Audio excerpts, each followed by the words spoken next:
Joo, akku loppuu ja kohta ja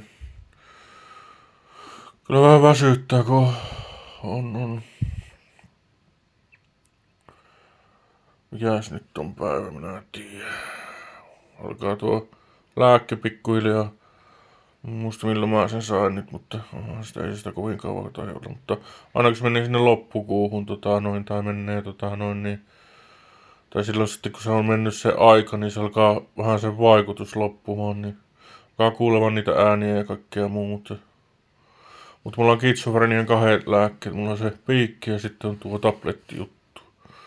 Tablettia mä otan silloin kun mä haluan, kun se on semmonen, että se väsyttää niin paljon, että se on unilääke samassa. Niin. Ja pystyy aina ottamaan sen, että alkaa nukuttamaan hirveästi. Joo. Mutta se on tuo, kun se ottaa se lääkke, niin se väsyttää jonkun aikaa. Ja sitten tulee semmonen vähän jäykkä olo siitä. Ja vähän semmonen ihmeellinen olo tulee sitä aina välillä.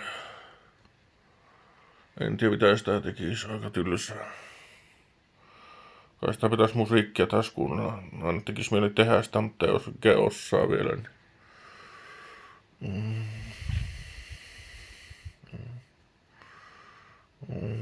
Auto aina haluaisi laittaa, mutta ei ole vaan tiloja. Joo, ei muuta.